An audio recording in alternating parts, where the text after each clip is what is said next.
partisanship. Okay, so the voting history, okay, so let's say that it is 6 months before the election, and I am trying to find enough voters to get to my 52%. Where do you think I would start my search for voters? In which of these columns? Which one? 4x4. Okay. It's early on. It's early. I'm going to start talking to persuadables.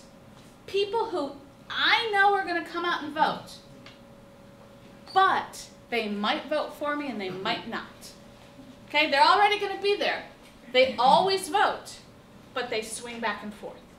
So my persuasion, my early campaign is going to target persuadable voters. Those are the people that get the most mail, the most phone calls, because both sides realize that these are people who are definitely going to turn out and vote, and it's either vote for us or vote for the opponents. So the first place I'm going to do is I'm going to start talking to my A's. And then, if I finish my A's, if I get to the all the people in box A, where do you think I'm going to go next?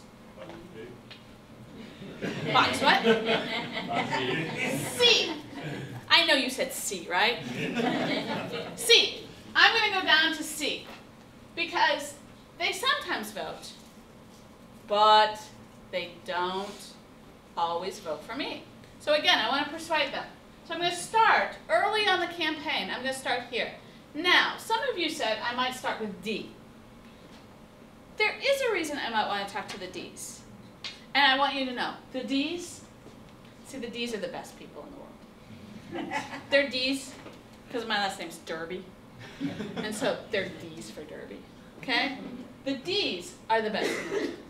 Why might I want to talk to them early on?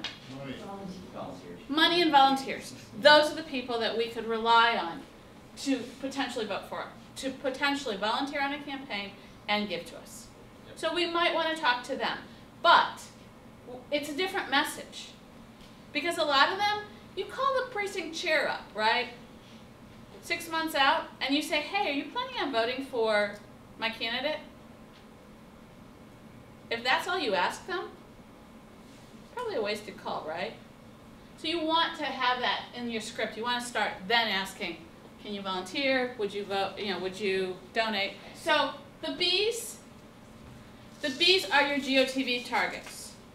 Those are the folks that when they come out and vote, they vote for us. But they break our hearts every year. They just break my heart, okay? They'll vote for us, but they don't go. So you got to get these guys out to vote. So this is your first GOTV target. Now these are your first persuasion targets. The E's. What do we do with the E's? Nothing. I'm sorry. Honestly, I will admit, I think most of them are dead. I think. I don't know that. But unless you are Barack Obama and you have enough people to do all the A's, B's, C's, and D's, you probably don't have the time to go talk to the E's. If you've got the time, great. Go for it. I'm all for it. Knock yourself out. But make sure you've got people who are really hardened, because I'm telling you, I have made those phone calls to some household, and the woman on the other end of the phone starts crying when I ask for her husband, because he's dead. Okay, how about the F's? What do I do with the F's? They're dead to me.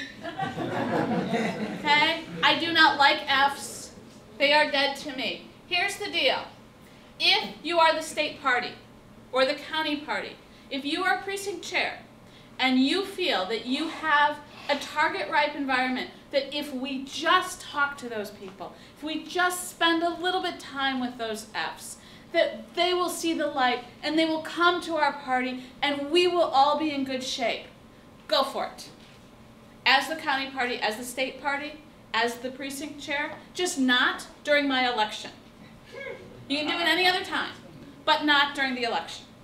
Because if you wake these people up, if you remind them there's an election, they will come out and vote. I don't want them to know that. Okay? So don't talk to them. Leave them alone.